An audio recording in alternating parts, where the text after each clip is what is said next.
Welcome back to the Football Fellowship podcast. There are no more unbeaten teams in the Premier League after Chelsea beat Spurs and Newcastle beat Arsenal, with VAR controversy at the centre of both those games. Luton Town almost hold out for a winner against Liverpool if not for a Luis Diaz equaliser. Sheffield United finally get a win on the board, and is Doku the most exciting player in the Premier League at this moment in time? You've got all of that to look forward to on this episode of the podcast. My name is Mevin, it's just me this week, but don't worry, I've got you sorted. I've got all 10 games in the Premier League to talk about. We've got a lot to get through, so I'm going to get started. And we're going to start off, obviously, with the Monday night game, which was Nottingham Hotspurs 1, Chelsea 4. And oh my god, what a game. I feel like a game that had absolutely everything. Controversy with VAR and refereeing decisions. You had goals galore. You had injuries, red cards. This game had absolutely everything you could possibly talk about and want in a game of football. And I think the first place to start with is, unfortunately, not the football, and I think it is with the VAR decisions. And I think we just need to talk about VAR as a whole in general before we get started, because obviously me and Toby, we watch most of the games when we can, as many as we can for the sake of the podcast. And I think it's gotten to a point now where we're both kind of, just we want to talk about the football and not necessarily the refereeing decisions and VAR and every week about if this decision was right, if this decision was wrong. Of course, don't worry, we're going to be talking about that in this episode.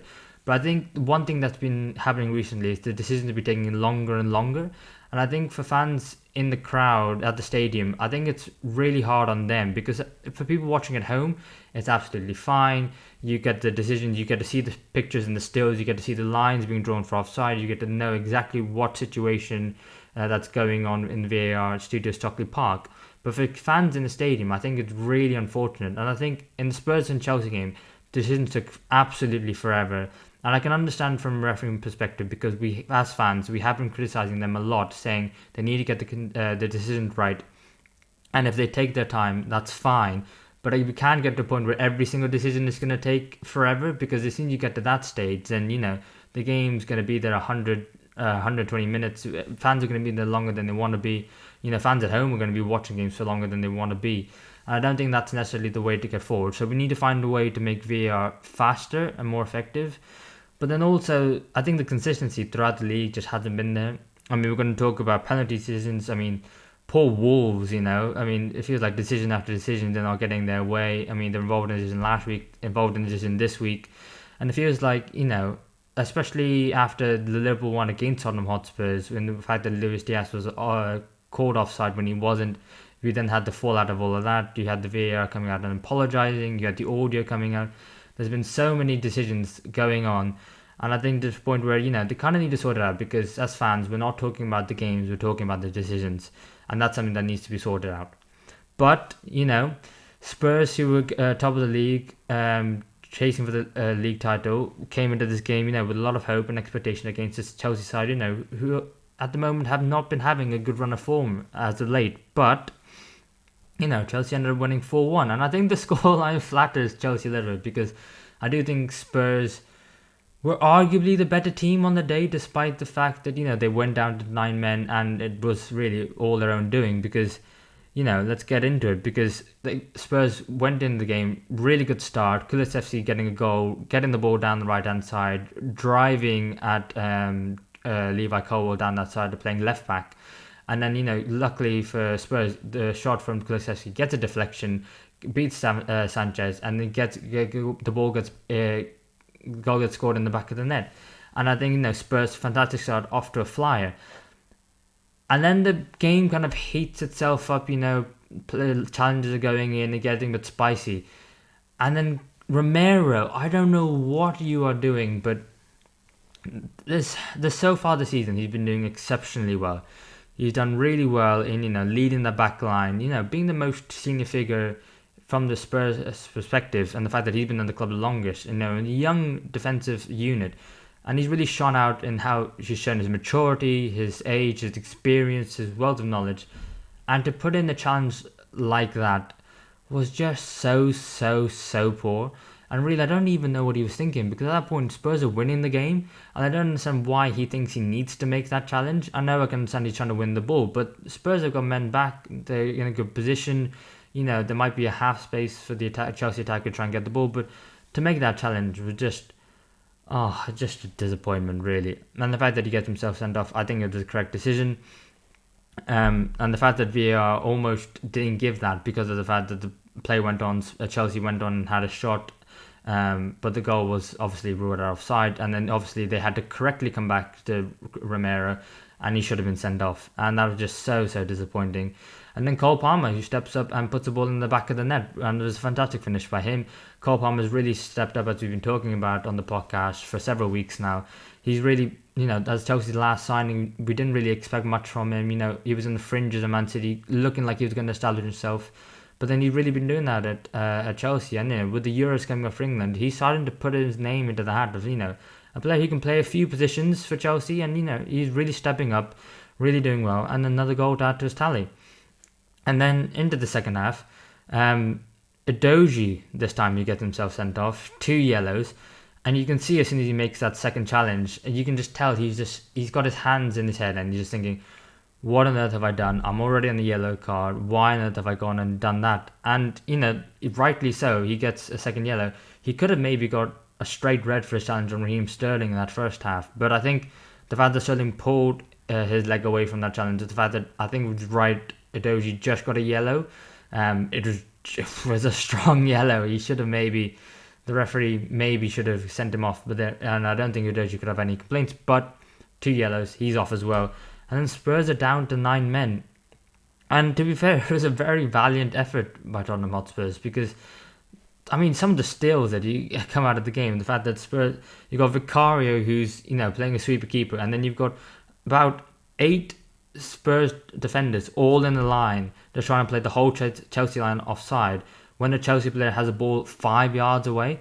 And I think it was it stupidity or was it bravery?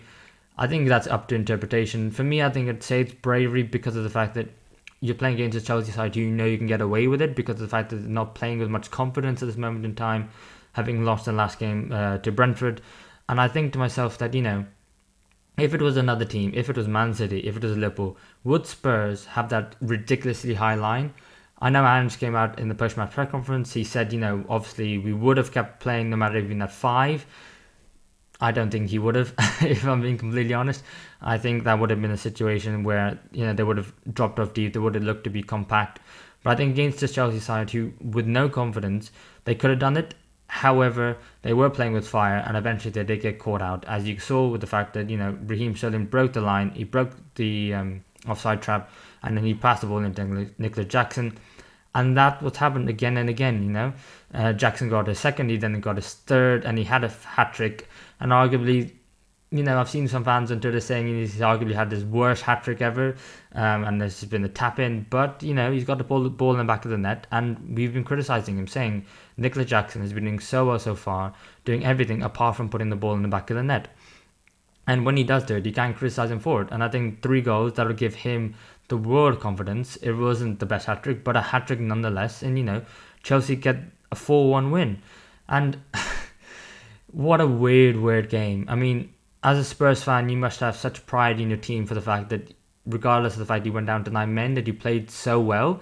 But I think you'd also be really annoyed at the fact that Romero got himself sent off for a challenge that was needless. Edoji, already in the yellow card, put in a second silly challenge.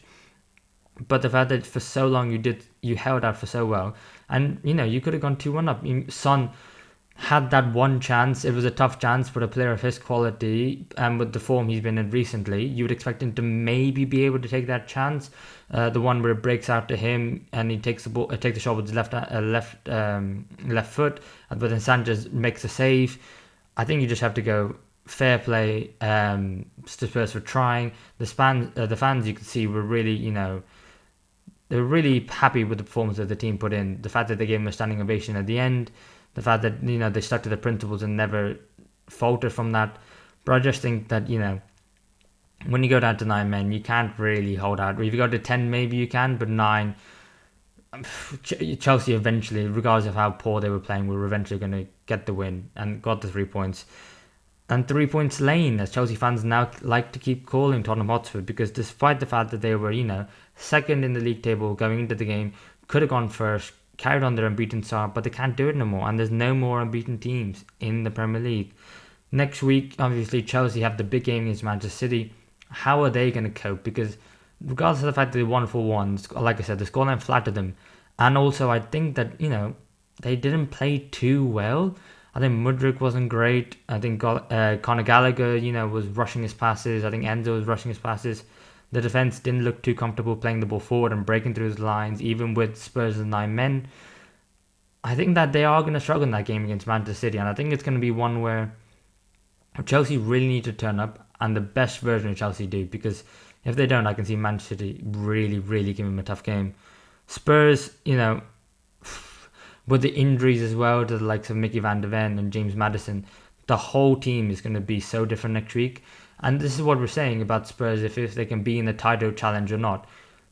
I think they're contenders, but I don't think they're going to win the league, frankly, because despite the fact that they've got no Europe, they're already at the Carabao Cup, it's just going to be one game a week. You're going to have games like this where the whole complexion of your whole team and starting 11 changes in one game. All of a sudden now, you don't have three of your back forward. Romero and Doji suspended, Mickey van der Ven injured. James Maddison is injured as well. His injury doesn't look as bad as Mickey van der Ven's, but you would expect that maybe, he's going to be out for a few weeks. Luckily, got the international break coming up, so maybe Maddison can use that time to recover. But who knows, he can play centre-back. Spurs ended the game with Højbjerg and Dyer at centre-back. Maybe if you're an opposition fan or an opposition striker going to that game, you'd be like, right, you fancy your chances against that. Luckily, Shoga Basuma, Saar, Bentancur's back and put in a really good shift. Where's your creativity going to come from without James Maddison? Someone else has got to step up to the plate. You still got Son, you still got Kulusevski. Spurs should be fine, but the next few weeks are really going to tell us a lot about where Spurs are going to be in the league going forward. And the only place to head to for that next game is Newcastle 1, Arsenal 0, the other side of North London. The other team who were unbeaten in the league, before going into this game, who are now beaten as well. Newcastle, put in a really, really good, solid performance. A defensive performance that I think they could be really proud of. And I think that, it gives the Toon Army a lot to be positive about, because that defence was so resolute. Arsenal coming into this game, you think to yourself, it's their forward players, it's their wide players who are really going to cause you some damage. Martinelli, Saka, Trossard off the bench. There's going to be them that's going to give you trouble. And the fact that Newcastle could just completely neutralise them. I think Saka had no shots on target, no shots off target either, and he just had one shot which was blocked. Martinelli did get off one shot, and he had one shot off target as well. But, the XG of those chances were really, really small, and Newcastle completely nullified them. I think, credit to Almiron and Gordon, who, were playing as the wingers, but then really helped out their fullbacks in defensive areas. The fact that the wingers were the ones engaging the Arsenal wingers really helped because it made the fact that Newcastle's fullbacks in Trippier and Burn, before Burn unfortunately had to leave the pitch, had space and time. And if the Arsenal wingers defeated the Newcastle wingers in 1v1, then the fullbacks were the ones there to pick up the pieces, and it still allowed for the centre-backs to be in their resolute defensive formation in the middle of the pitch and didn't allow any space whatsoever. And I think that, there's been so many videos you can go back and look at the fact that Almiron is running back, Gordon is running back, and they're putting in that effort for the team. And if they're not doing it, then it's Longstaff, then it's Joe Linden, and some midfield really chipping in. And I thought it was just a fantastic defensive performance from Newcastle. However, we do, of course, have to talk about the VAR in this game as well. Firstly, we've got to talk about Havertz's challenge on Longstaff. I thought, I can understand why Havertz has made that challenge. I don't think he's gone out there to hurt Longstaff himself personally. This is my opinion, because I've been there as a defender, and you've lost possession of the ball, you're trying to win it back, you're so eager, and you go in for a sliding challenge and you don't realise that you're off the floor. And I think that's one where Havertz doesn't realise he's off the floor, but he is, and I think he is out of control. He doesn't make too much contact with Longstaff, but I think and I don't think the intent is there from Havertz either, but I think he should be sent off. I think he'll look back, if he sees the replay, he'll say to himself, if he got sent off, I can't have any regrets. He gets a yellow. I think the referee's been very kind to him there. Maybe doesn't want to ruin the occasion, wanted to take the spotlight. But, I think that one was a red card. And then you've got Bruno Guimaraes, his elbow on Jorginho. I think for me, this is a red card because of the fact that the ball's gone and Jorginho's, it's maybe a second and a half, and Bruno Guimaraes is leading with his elbow into the face of Jorginho.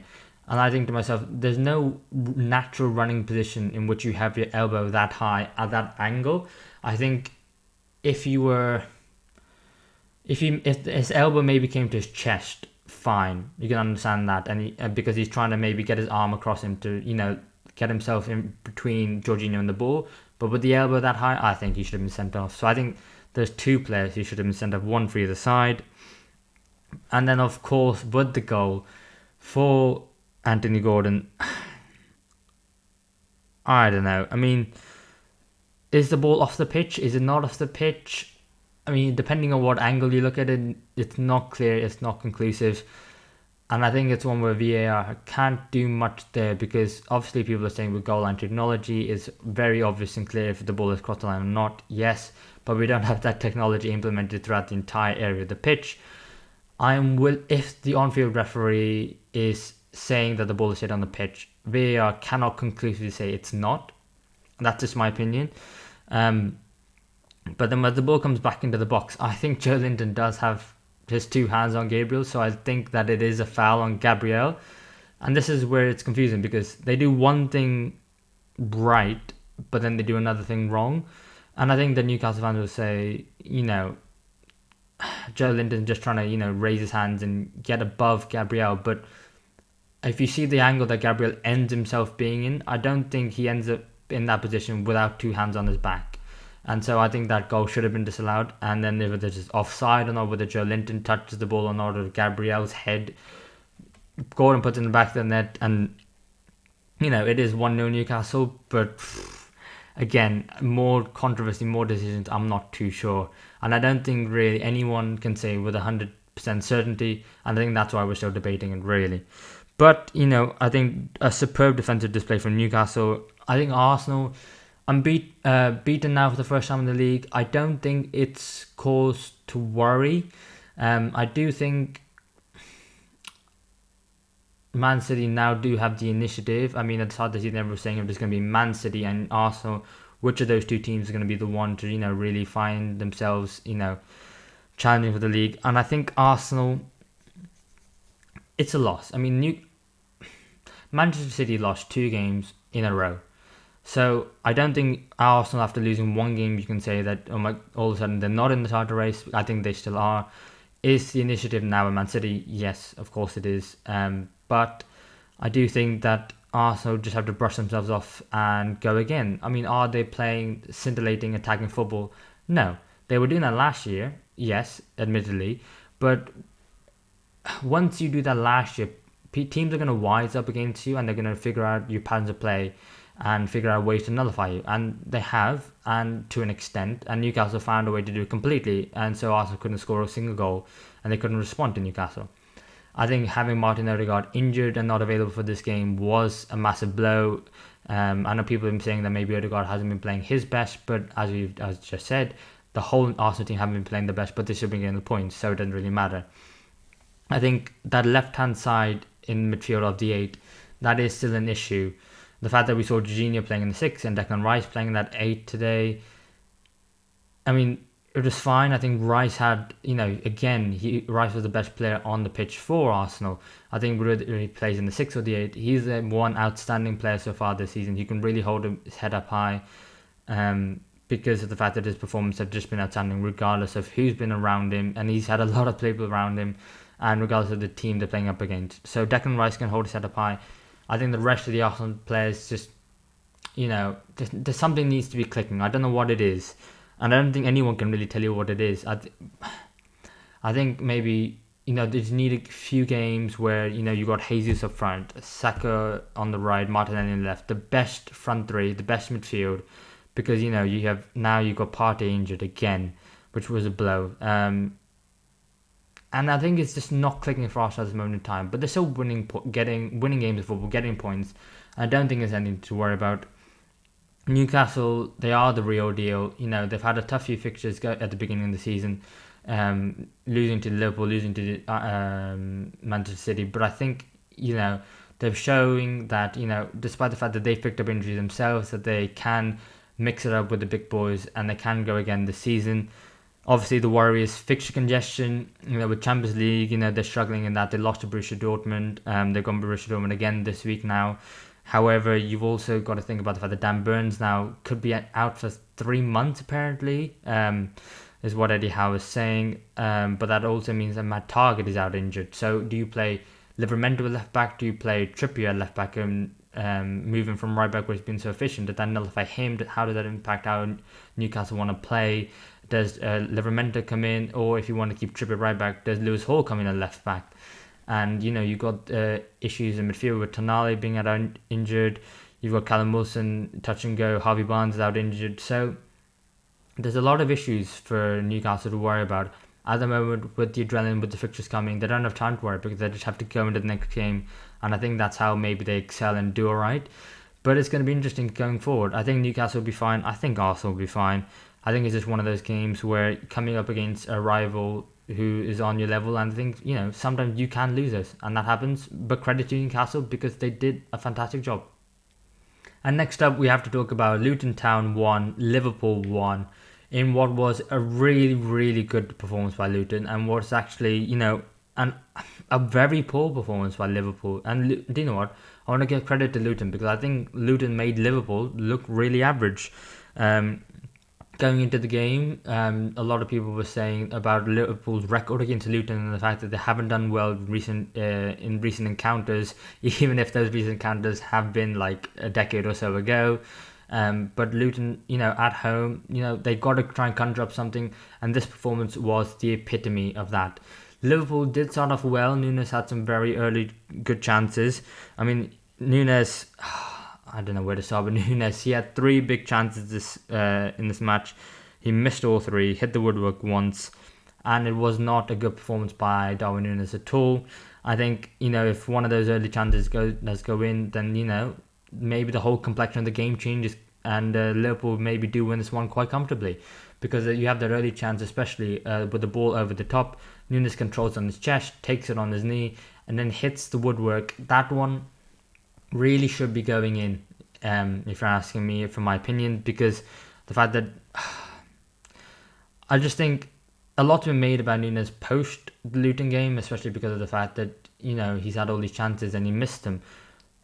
Does he need to maybe develop his shooting and the variety of chances that he has? Is he just a one-trick pony in the fact that he gets the ball when he and doesn't have much time to think about it? He shoots and he's very instinctive and he's good at that. But when he has time, what can he do? I mean, does he have a variety of finishes? Can he, with that ball when he controls in his chest, can he maybe chip it over to the back post and lob the keeper? Does he have that cute finish in him? Or when it's a 1v1, can he maybe just give the keeper the eyes and slot it in the other corner and beat the keeper like that? Or does he have to shoot it with power every time? I think Daniel Sturridge did a fantastic speech on Monday Night Football when he was talking about Darwin Nunes. And when he says, you can't acquire every single skill, every single type of finish that is out there. But as a striker, it's your duty to try and master as many as possible. And I think that's fair because Darwin Nunes has mastered the one where it's an instinctive finish and he hits it with power. But he needs to have the others now as well. And I think that really cost Liverpool in this game. And it allowed Luton to grow into the game. Luton really, really stifled Liverpool and didn't give them too many chances, too many clear-cut chances.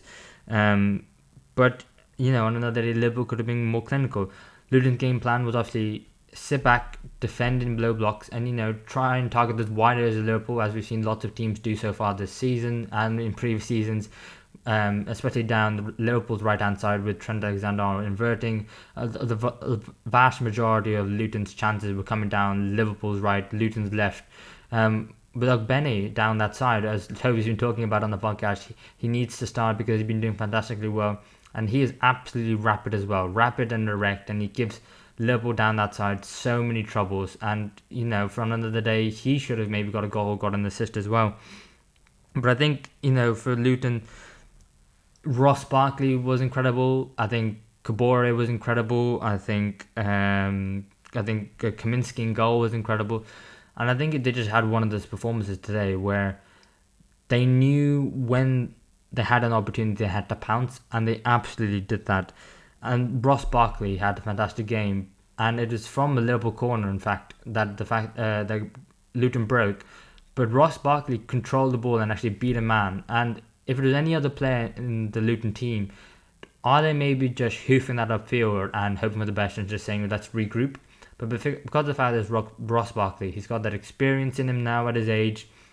He's been at a few clubs, been to Everton, he's been to Chelsea, and playing, alongside Marvelous Nakamba, he actually did really well. I mean, 4 clearances, 1 blocked shot, 1 interception, 3 tackles, but also he had a 76% pass accuracy, which was really good for someone in a Luton side who were just looking to counter-attack.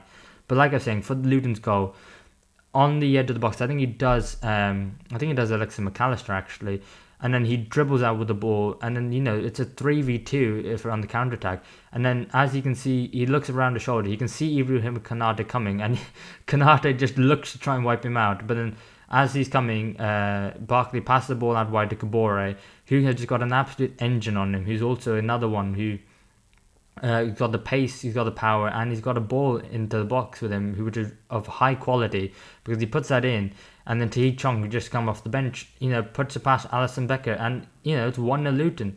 And as a Liverpool fan, you're there thinking to myself, you have not been good at all, and now you've let Luton come back into it, and you don't think to yourself, there is no chance whatsoever. But in fairy style fashion, Luis Diaz comes off the bench and gets a goal for Liverpool to rescue a point for them. And I think it was a fantastic storyline for Luis Diaz to be the one to score the goal, considering what's going on with his family in Colombia, with his father being kidnapped and still in captivity. And obviously we hope that he gets rescued very soon. But the fact that, it was him to come off the bench, it was almost written in the stars, if anything. But I think another player who did really well was Harvey Elliott when he came on. He was really good look so far this season. Coming off the bench, when he started games, he hasn't really looked too good. He struggled to, impose himself on the game. But when he's coming off the bench, he's coming with a lot of energy and directness and willing running. And I think that's really helped Liverpool in this game, especially down the right-hand side. And, he's the one who gets the assist for Luis Diaz. And without him, I don't think Liverpool do get that goal, because I think Salah was very poor. I think Dominic Szoboszlai was very poor. There's maybe a question needs to be asked about, rotation in cup games, because Salah and Szoboszlai started in the cup games against Bournemouth, in which Liverpool just narrowly won 2-1. But they started again to look very leggy today. And it played into Luton's hands, because they defended really well. And arguably were the better team. Liverpool didn't have too many chances. Obviously, there was that one clear chance from Darwin Núñez, the one where, Salah, the ball comes in to the right-hand side. Salah mistimes his header, and Darwin Núñez has an open goal. It gets ruled out for offside, but looking at it back in the highlights, Salah wasn't offside. And that's just a blatant miss. And another day, if Liverpool get their first goal, who knows what would have happened. But credit to Luton, because I've seen the stat of they haven't lost a single game by more than 1 goal so far this season. I might need to fact check that. I might be wrong, but if that is true, then credit to them, because their counterparts who've come up, Sheffield United, Burnley have not been in every single game as much as Luton Town have. And they look like at this moment in time the team of the newly promoted sides who are most likely to stay up in the league. And credit to them, because Rob Edwards has done a fantastic job with that side. And with the additions of Ross Barkley and Townsend, like I said, they look like a side who could maybe avoid relegation. They remind me of Huddersfield, who came up a few years ago. Maybe it'll be that first season, we can do it.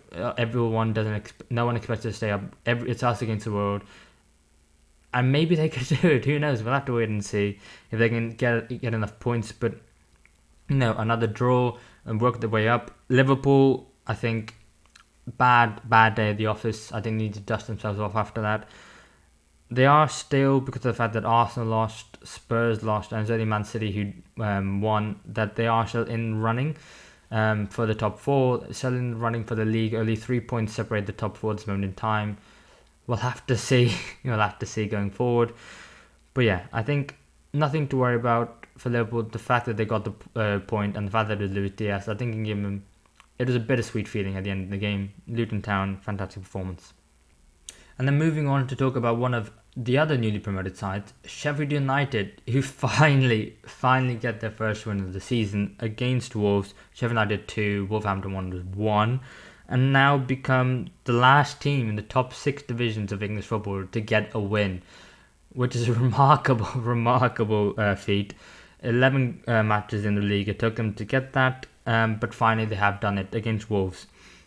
And going into the game, it was one where you thought, maybe Sheffield United could do something against the Wolves side, who were playing well. We were giving Wolves a lot of flowers this season, as rightly so. They've been playing really well. But with Pedro and Neda's injuries, we were thinking to ourselves, how are Wolves going to line up, how they're going to face. And they decided to, change up the attacking line with Cunha dropping back into the left-hand side of the front three, moving Hwang over to the right-hand side and bringing Klasic up front, which was an interesting decision to make. I think, it was a fine decision to make by Gary O'Neill. It was always interesting, though, because when you're missing one player, to move Hwang from the left to the right and move Cunha back, essentially you've changed three positions. You haven't changed the personnel per se. Only one personnel change has occurred, but you've changed the makeup and the chemistry of the relationship between the midfielders and the wingers and the wing backs and the wingers. So that was an interesting choice by Gary O'Neill. I think it worked fine. Hwang on the right, Cunha on the left, Klasic up front. They were still creating a lot of chances for Wolves. But I think credit to Sheffield United because they defended really well, actually. That first half, Wolves didn't have much at all. They had the lion's share of possession. Wolves were dominating, but they didn't have too many clear-cut chances. And I think that was credit to Sheffield United, and we've been criticising them a lot, saying, at the beginning of the season, they defended really well. And in this kind of game week 5 to 11, they haven't really defended so well, especially after that defeat by Newcastle. I think they've been really hampered by the confidence. But then, they get the first goal in this game, and it's a goal by Archer, and it's a fantastic goal on the counter-attack for Sheffield United. And, Archer finds himself in space, and then he's able to drive straight into that penalty area unchallenged. And Jose Sarr isn't set at the moment in time because he doesn't expect Archer to get the ball. And I think the fact that Archer takes the shot so early is what really catches out Sarr, because the shot from Archer isn't in the top corner necessarily. But I think the fact that, Archer takes the shot so early means that Sarr cannot set himself. And the fact that the ball isn't too far away from his right hand doesn't matter because it's completely caught him out, and with the power on it, it's just a fantastic finish. And Sheffield United go 1-0 up, and you think to yourself, can they hold out? Can they do it? But they don't, unfortunately. Not until Hwang go down the right hand side, puts the ball into the box. The ball falls out to Bellegarde with a fantastic finish. But unfortunately, there is a slight deflection for Sheffield United, and the ball does find its way into the top corner. And then it's 1-1, and you think to yourself, if only Sheffield United could hold out for a bit longer. And then, of course, the penalty decision, and a lot's been made of it. I don't think personally that it is a penalty. It's funny, it kind of feels like deja vu for Wolves fans, because you had that similar situation against Newcastle last week where Hwang challenges Bruno Guimaraes, I think it is. And the Wolves player goes to make a challenge, but then pulls out and makes no contact to very, very minimal contact. And to me, I think actually it wasn't penalty. I think Fabio Silva challenged Baldock. I think Baldock puts this foot in front of Fabio Silva, and he puts his foot in an unnatural position. And then Fabio Silva makes minimal to no contact whatsoever, and Baldock goes down expecting the contact, but the contact isn't there. And I don't know how VAR aren't overturning that, similar to Wolves' decision last week. So, I don't know what to say about VAR. I'm lost for words at this moment in time. But I think, the penalty's given, and Ollie Norwood, captain, steps up, and what a finish, hitting the crossbar. He came out in the interview, said he didn't mean to hit the ball that high. But fair play to Sheffield United, getting the win, getting 2-1, beating Wolves. And I think that's what Sheffield United need to do. I think they can hope for maybe a result against the likes of Newcastle, Man City, Liverpool, but it's against sides who aren't sides in the bottom 10 of the league, in which they really need to be fighting for and competing with a bit more than they have so far this season. I think Wolves was a step in the right direction. Obviously, they are still a draw and a win, 7 points off. 7 points off Everton, who are in 16th, I think it is. But they can maybe catch up with Bournemouth, who at this moment in time are 17th and not too many points off. For Wolves, I mean, on another day, things could turn out different. Again, another VAR decision that goes against them. There's so many now, it's just racking up, really, isn't it? I mean, the one against Onan and the one last week. I mean, there's probably another one I'm forgetting. You must be sick and death of VAR and the decision going against you. And I absolutely do not blame Wolves fans whatsoever, because I think it's absolutely right. And I don't know what to do, because if it's a bigger side like Liverpool, Arsenal, then I think that more's made out of it. But because of the fact that it's Wolves, I don't think too much is, and I think you're given a pat on the head and you brush to the side. So we'll see. I think Wolves, nothing to worry about necessarily. You need to be careful about not going on a run in which you lose too many games, especially with Neto out injured now as well. Speaking of injuries though, Sheffield United, Hamer and Brewster got injured in this game as well. Those to add to the already Sheffield United players who are out injured, I think it's going to be a bit of an issue going forward, because really there's no one to come off the bench whatsoever, and I think that it's going to be the starting 11 that is on the pitch at the moment in time. It's going to be a team that's going to be working hard, and I think fair play to Paul Heckingbottom, because there were rumours about his job.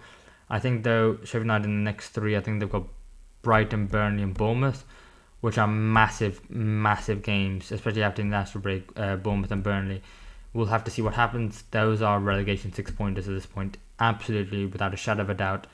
Sheffield United really have to do well in those games, because if not, then could come to December, Christmas time, and you can already see Sheffield United being cast aside. But for now, credit to them, getting the first win. You can only move forwards. Next up then, we have a Midlands derby with Nottingham Forest 2, Aston Villa 0. And this one was a result that really surprised me. The fact that Aston Villa, on the day were not better than they were. They were actually really poor in this game. And now it becomes the third defeat that they've had this season. The third defeat away from home they've had this season. It's becoming a recurring theme for Aston Villa, and one that you really want to stop before it becomes a trend, and before it becomes a thing that everyone's talking about. Because obviously we say every week, since Unai Emery's coming, and since 2023, no one has got more points than Unai Emery and Aston Villa, apart from Man City and Arsenal. And that's a credit to them, because they played so well. But for the third time this season, first away to Newcastle in the opening game of the season, then away to Liverpool at Anfield, which they lost 3-0, and now away to Nottingham Forest. That's a third defeat away from home. And if they really want to be challenging for the top 4, I think this is the kind of defeat they need to kind of stamp out, because on the day they were really poor. And Nottingham Forest made them look really poor, actually. The fact that we were talking about last week about Anthony Elanga, and the fact that playing up against Liverpool in that high line, he was always springing too early. This week, Tyrone Rooney was fittest out front, so Elanga got moved out to the left. Morgan Gibbs-White was on the right. And, they looked much better. The fact that Elanga was just being able to run at Matty Cash, I think Toffolo and Elanga on that left-hand side had a great partnership. They worked really well together. I think Toffolo, who's been out injured and off the field issues, hasn't necessarily been involved so far this season, but coming in now, and I think he looked really good, getting 2 assists in this match. We've got to talk about the goals, because I think Forest had an XG for the whole game of 0.38, but they still scored 2 goals, because just to show the quality of the strikers they had. First one, Toffolo gets the ball on the left-hand side, plays it to Elanga. Elanga plays a 1-2 with Dominguez down the left-hand side, and then he just absolutely destroys Matty Cash for pace, runs into the box, run at Ezri Konsa, and they can't do much about it. Ball comes out to Toffolo. He then puts in the ball, a weird ball to the edge of the box, in which there's not much power, but he knows exactly what he's looking for. He's looking for Ola Aina at the edge of the box, the other fullback, and he puts in a lovely finish into the far post, beating Martinez.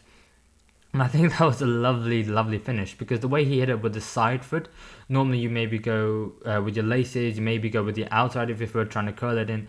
But the fact that he went with the side foot and he didn't sky it, and he was still able to get the direction into the bottom corner, I thought was absolutely superb. What a finish. And the goal that, at the moment in time, Forest did deserve, because they're making Aston Villa look very average.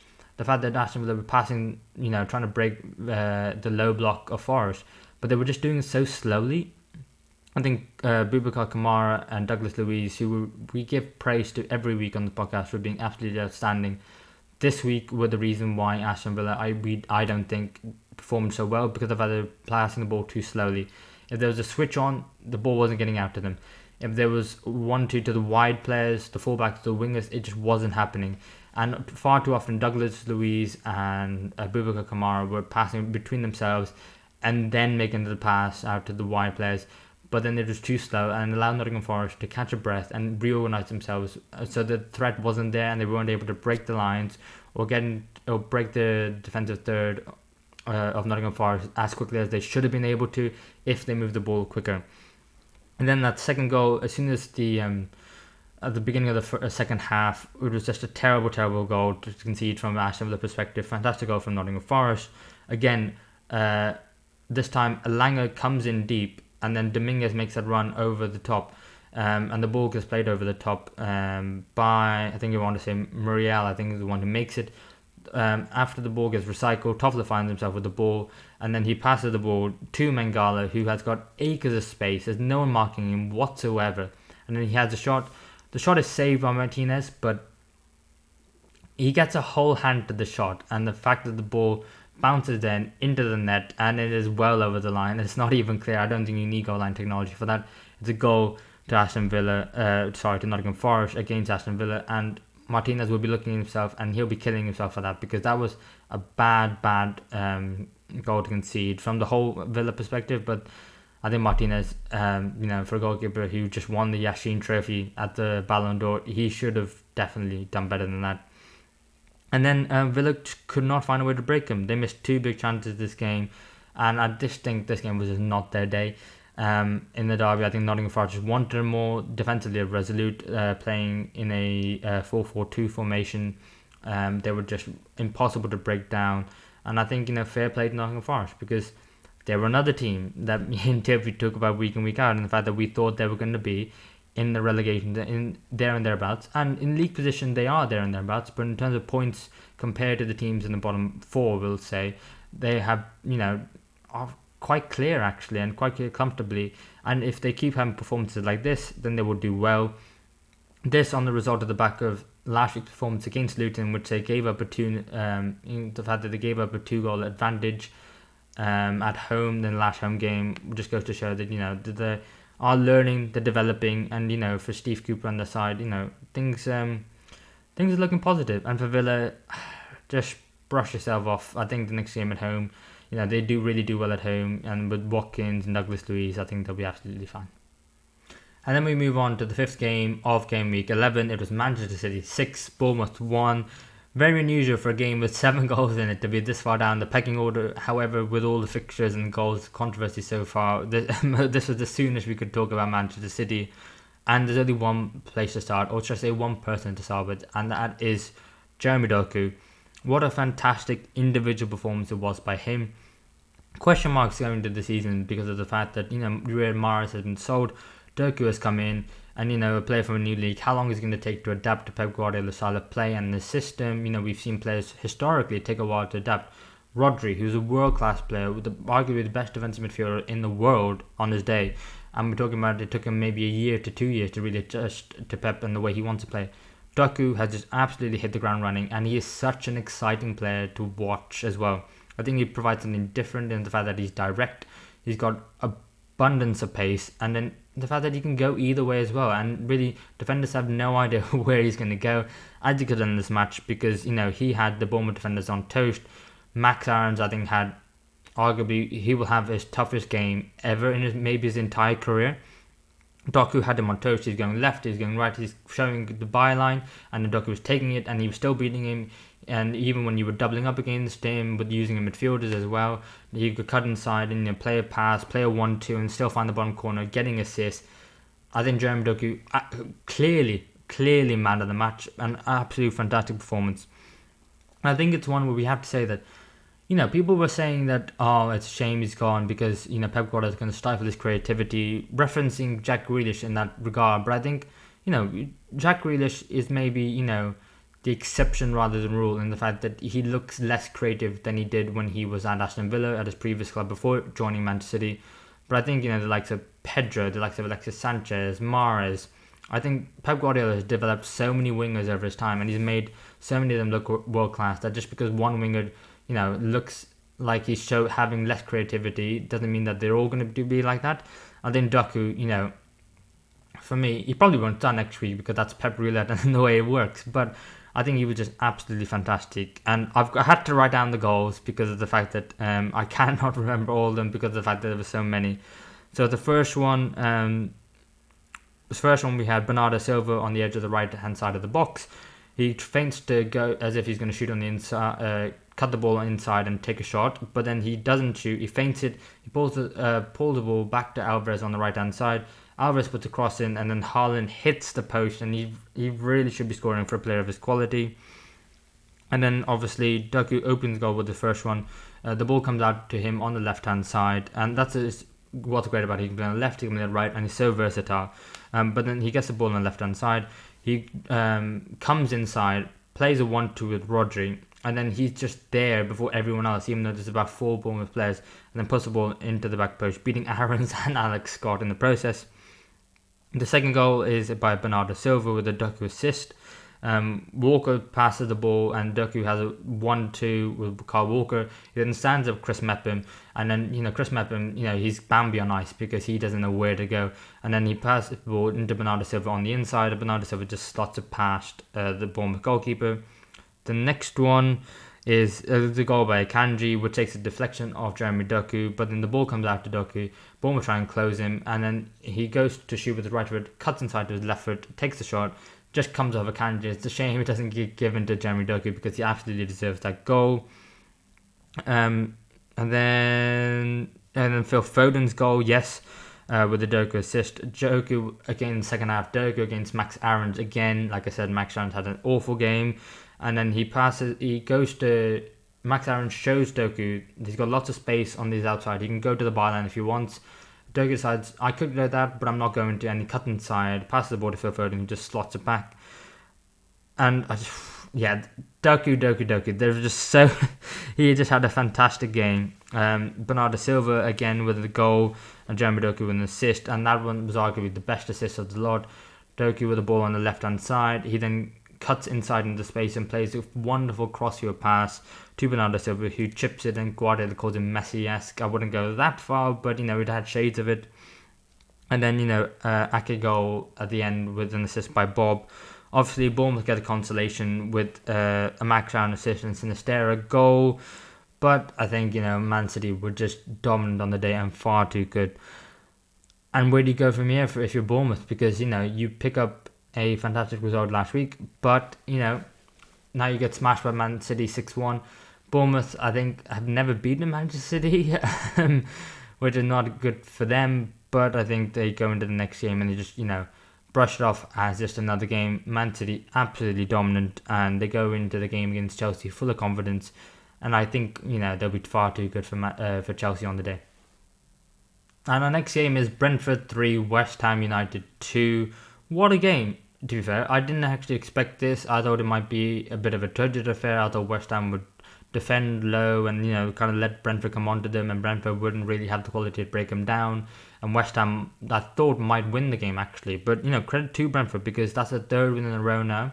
They had a good start of the season. They had a sticky 5 to 6 games, and then now they've won the last 3. So it's credit to Brentford and Thomas Frank for finding a way to get this team back to winning ways. But West Ham just couldn't deal with the crosses from the box from Brentford, which is really something unlike West Ham, you'd say. Maybe they missed Kurt Zouma in this game. Mavropanos came for his first game. Unfortunately, didn't have, a great game. And I think this goes to show that, he, in the Bundesliga for Stuttgart, was fantastic. And when he got signed for West Ham, I thought he was going to be a fantastic signing. And he, obviously it's his first start in the Premier League. We're not going to rule him out yet just because of one bad performance. But I think it's one where he needs to be starting and playing more regularly to build up his fitness. And, you can show he could do it in the Premier League. But I think, Brentford took the lead in this game thanks to Neil Maupay, who, we were joking last week on the fact that when he's going clear against Sanchez and Chelsea that, he was looking like he was maybe trying to score but didn't, and it just ended up and Mbeumo ended up getting the goal. But this time it was a Mapai goal. He got it. West Ham just could not clear the lines. I think 2, 3, 4 times. West Ham had the chance to clear the lines and they didn't. As Brentford, who got it, and Onyenko I think was definitely going for a shot, and then the ball ended up in Mapai's path. And he just glanced it past Areola, and it was a fantastic goal to get Brentford 1-0 up. But then they very quickly found themselves 2-1 down. Antonius cross, kudos, with a fantastic finish. I wouldn't go far to say it's an overhead bicycle kick, but it was a over the shoulder, 1 foot on the ground kick. And it was a fantastic goal. And Flecken had absolutely no chance whatsoever. And kudos is really coming to show what a fantastic player he is. Showing his glimpses in the Europa League and now showing in the Premier League as well. But then they ended up going 2-1 up. But this time it's Jarrod Bowen, who's now becoming, a talisman for West Ham, always has been. But his 6th goal so far away from home in the Premier League, what a fantastic record that is away from home. If you don't have him in your fantasy, what are you doing? Because the fact that, Kudos plays the ball to, Kudos hits the post, but then Bowen bundles the ball in. And it was one where Kudos again is making himself big in the box, and again he's making himself trouble, and Brentford couldn't deal with him whatsoever. And then fortunately he hits the post, but Jarrod Bowen gets it at the ball in the back of the net. And I think they have that one big chance by Antonio to make a 3-1, and the fact that they don't make a 3-1 at the moment in time, they let Brentford come back into it. Because Kudos plays the ball to Bowen. Bowen crosses the ball into the far post, beats all of the Brentford defence, and Antonio slides and just goes wide. But if he leaves it, Ben Rama is there, and Ben Rama is absolutely furious. Because he knows if they can make a 3-1, then they've effectively got the 3 points. But they don't. And then it leads to Brentford coming back into the game. Brentford with a short corner. Jensen and Mbeumo play it short. Mbeumo puts in a cross, not into a promising area, and then Mavropanos gets the own goal. And it's very unfortunate on his Premier League debut for West Ham that he gets the own goal, but then it's 2-2 and Brentford back in it. And then it's Brentford you go on to get all 3 points, as Jensen crosses the ball into Collins, and Collins gets his first goal for Brentford. And all of a sudden West Ham, from going from a situation where they could have been 3-1 up, ended up losing the game 3-2. And like I said, West Ham struggle with crosses, which is something you wouldn't normally say for a West Ham side under David Moyes, but they really did. Mavropanos and Aguirre just couldn't cope with it. And I just think, it was a really, really bad day in which David Moyes would not be happy, because the defending was really, really lackluster. It wasn't something you could expect from West Ham. It wasn't something that West Ham was so good at, is being able to defend crosses. And just the fact that they weren't able to do it was just shocking, really, if anything else. But credit to Brentford, they now play Liverpool on the weekend, which will be a very interesting game. Liverpool, who have midweek fixtures in the Europa League against Toulouse, coming against Brentford side at home as well. Brentford, I think there's a chance for an upset for Brentford, and to end this spell between the October and November international breaks really well for Brentford. And for Liverpool, that could be a banana skin fixture. West Ham going forward, they do look like, as the Europa League fixtures are coming, they are struggling a bit more in the league. Initially they started off really well, which was, a big surprise. They beat Brighton 3-1 in the game which no one really gave them a chance early on in the season. But now they are losing games, they're not picking up as many points as you'd expect them to do. And so it just looks like, Europa League is hampering them a little bit. But I think they'll be safe, but I think it might just be a mid-table result for them. And we are staying in London with Fulham 0, Manchester United 1. And before the game even started, there was talk about, off-the-field issues with Marcus Rashford. And it's not one where you like to talk about it, but it's been made into such a big deal. And I think so unnecessarily as well. Obviously, Marcus Rashford, if you don't know, was pictured out celebrating his birthday after the fact that Manchester United lost in the derby against Manchester City pretty comprehensively, and he put in a very poor performance.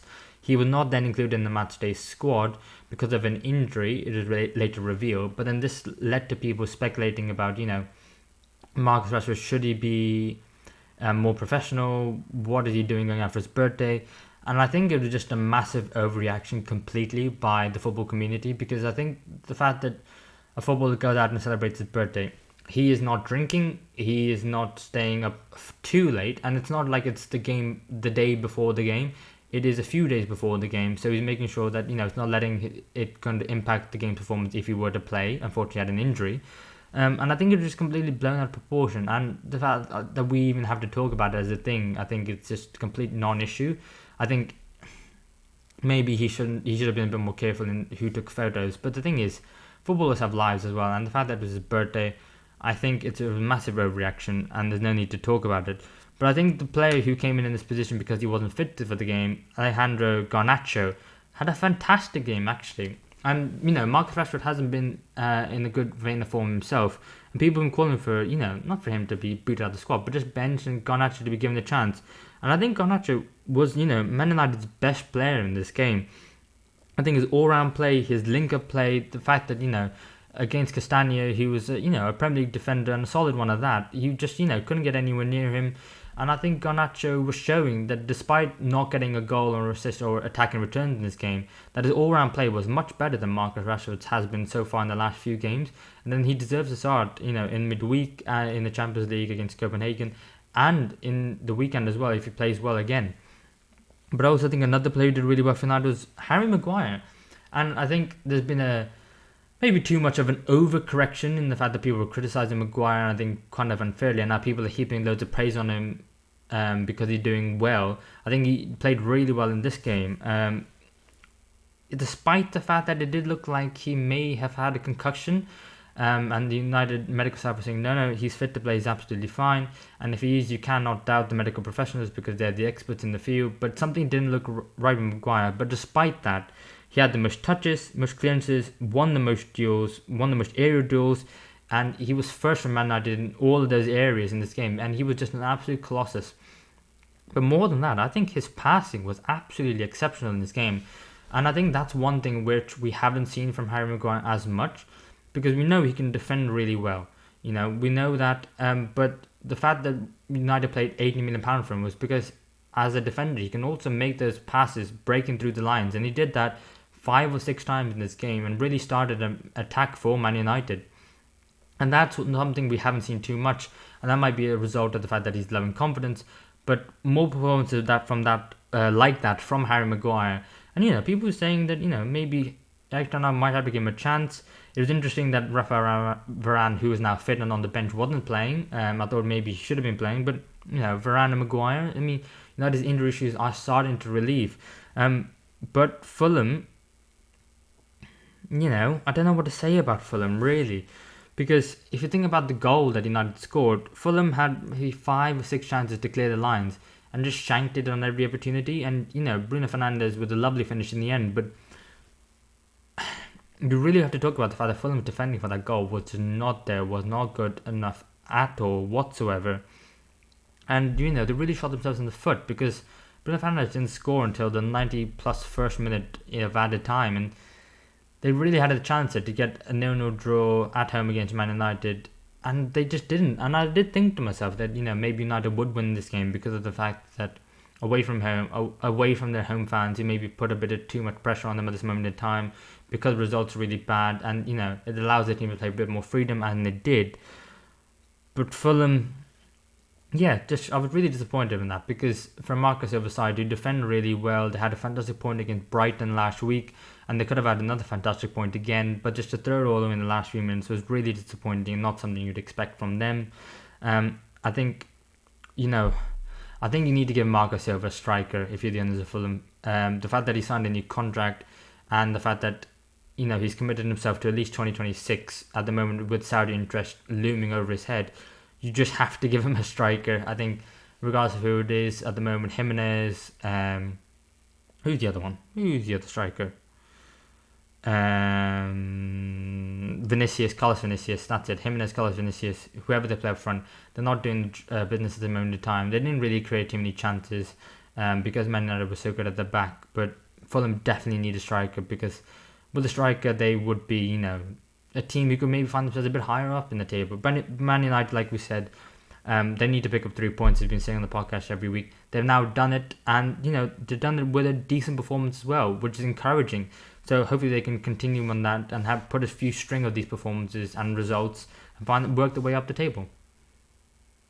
And from penultimate game, we move over to Merseyside, which was Everton 1, Brighton Hove Albion 1, which was a very interesting game actually. And one from a football perspective, which was very different because you have Sean Dyche's Everton playing a old-fashioned 4-4-2, a block of 4, a line of 4, a line of 4, and 2 up front of Decore and Calvert-Lewin, who were just looking to cut out passing lanes, looking to be destructive, and were looking to go long with Decore and Calvert-Lewin at every opportunity they had against a De Zerbi side, and Brighton, which is kind of the new way of playing, passing the ball out from the back, being confident with the ball at your feet, trying to pass through the lines and be creative in that sense. And it was just a very interesting game to watch because it was two completely different sides. I mean, Brighton dominated the game in terms of they had the most of the momentum, they had most of the ball, and they created most of the chances. But it was just really interesting to watch. Decore had obviously a very early chance. He had the ball on the edge of the box and he took a shot with his left foot, but made the save. And Brighton were kind of, had the early initiative until, they took the lead as well with Mykolenko coming down the left-hand side. It was, Mykolenko was lucky to actually get the ball, but then he made the willing run into the box further on. Dwight McNeil put the ball into the box, didn't quite work out, but Mykolenko got there on the second attempt. Unlucky deflection of Lewis Dunk, and you can't really do anything about it, but it beats Verbruggen and to 1-0 to Everton. And he thinks to himself that he's made amends for it and equalised it for 1-1.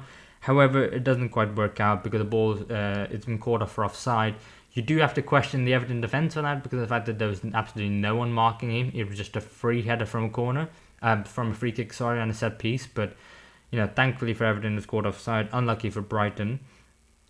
But then the penalty and another VAR decision because Veldman pushes Dwight McNeil in the back, and I think it is a bit of a slip by Veldman, but he does push McNeil in the back.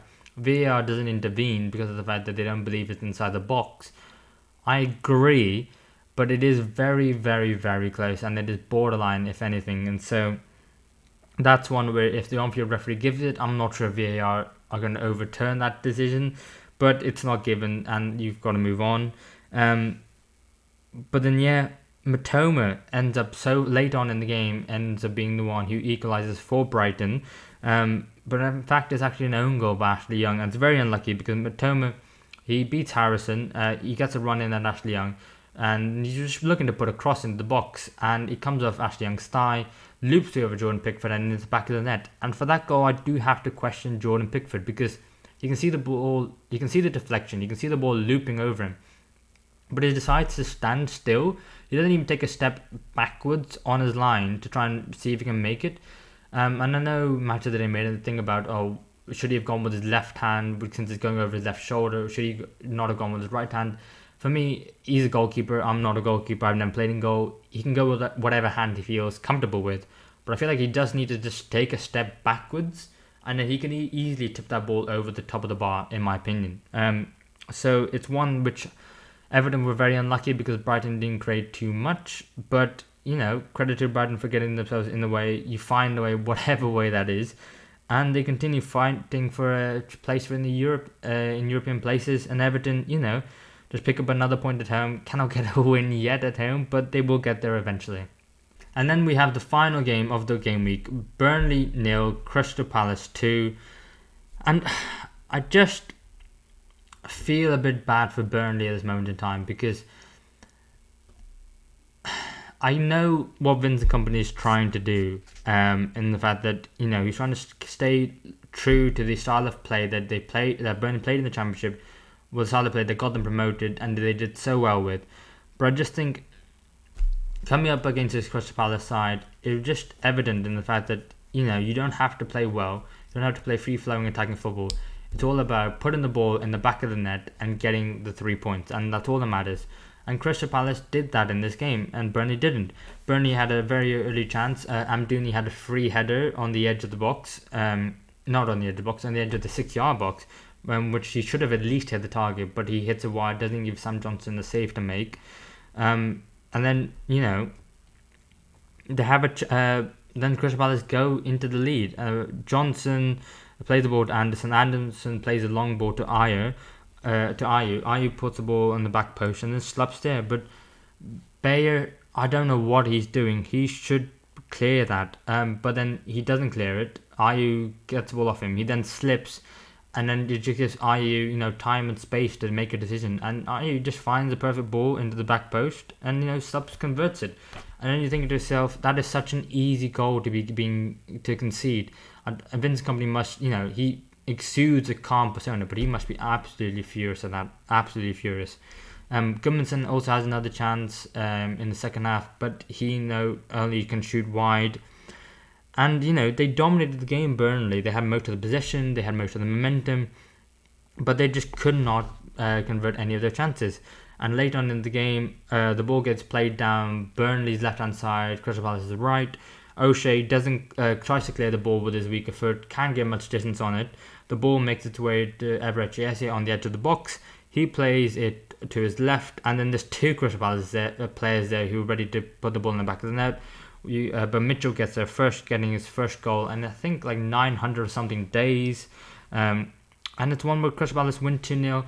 I think the scoreline is flattering. Crystal Palace did deserve to win the game because they made better chances compared to Burnley's. But I think there's something to be said about the fact that what are Burnley good at? Because at this moment in time, they've scored the least amount of goals in the league with 8. But they've conceded 27 as well, and that's just not good enough. If you compare that to Crystal Palace, who are 11 points better off than Burnley, Crystal Palace have only scored 2 more goals than them in the whole season. And you think to yourself, well, if they scored 2 more goals, have they won more games? It's because they've only conceded 13 this season compared to Burnley's 27. And that's where I question Kompany and say, you're not conceding goals, you're not scoring goals, sorry. So what do? You make sure you don't concede any. But just week in, week out, I just think Burnley just concede too many and they don't score enough. And, at least with Luton and Sheffield United to an extent, they go, okay, fine, we're going to concede. We're not going to concede as many and try and keep ourselves in the game as long as possible. Where does that leave us? Because we have not had a manager sacking so far this season, which I think is a direct result of so many managers being sacked last season. That owners are willing to give the manager a bit more time because they realise that, there's no point throwing out the game plan 11 games into the season. Does that mean that, there's a chance that those clubs are being further down and being more further away from being safe in the league? Maybe. But I think at this moment in time, come the November international break, then we may see some sackings coming up soon. But yeah, Burnley were not good enough in this game in terms of creating chances, clear-cut chances. Their XG was very low. Crystal Palace, under Roy Hodgson, experienced side with good quality players in defence and attack, know what they're doing. And, just a shame that Alton Edouard picked up another injury after only just recently coming back as well. But luckily for them, Eze, getting an assist, and Crystal Palace will be absolutely fine. Burnley, lots to ponder for them and for Vince Kompany. But with that concludes this week's episode of the Football Fellowship podcast. Thank you everyone for watching. If you're watching on YouTube, please give us a like and subscribe. If you are listening to us on Spotify, please give us 5 stars. And we thank you for listening to this week's episode, and we hope you join the next one. Bye.